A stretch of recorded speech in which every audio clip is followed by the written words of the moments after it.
Bem-vindos à nossa aula de número 264. Tá me irritando isso aqui, viu? Aula 264, item 3 do capítulo 33.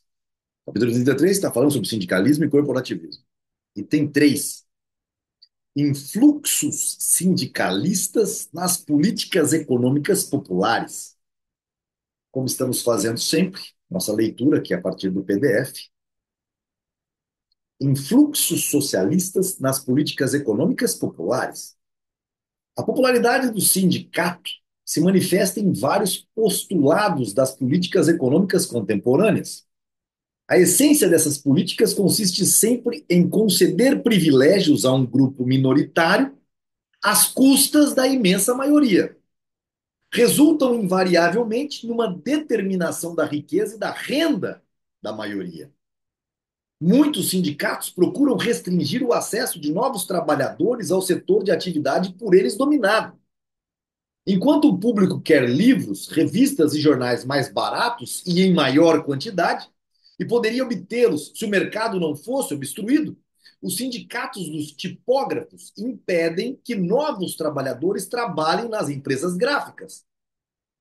Tal atitude provoca, como seria de se esperar, um aumento nos salários dos membros do sindicato.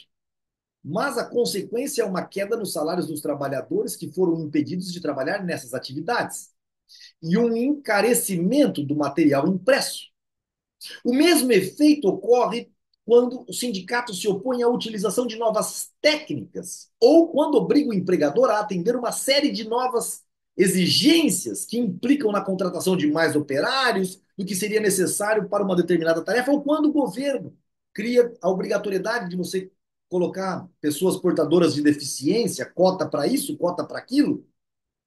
O sindicalismo radical propugna a completa abolição do pagamento de dividendos aos acionistas e de juros aos credores.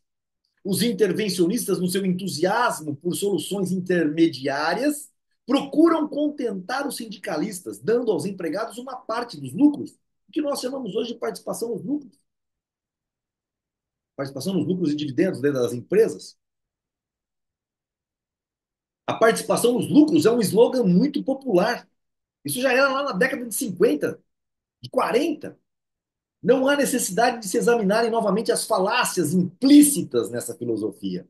Basta mostrar as consequências absurdas que seriam provocadas por tal sistema.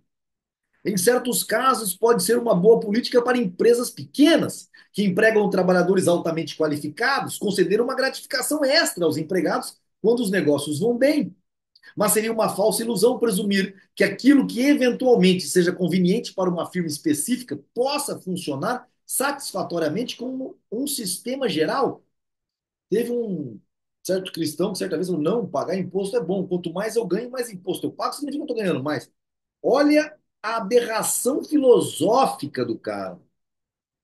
Não há razão para que um soldador ganhe mais porque seu empregador tem maiores lucros e outro soldador ganhe menos porque seu empregador tem lucros menores ou nem chega a tê-los. Os próprios trabalhadores não aceitariam esse tipo de remuneração, não substituiria nem mesmo por um período curto. Uma caricatura do sistema participação nos lucros é o princípio denominado de capacidade de pagar, ability to pay, recentemente introduzido no programa do sindicalismo americano.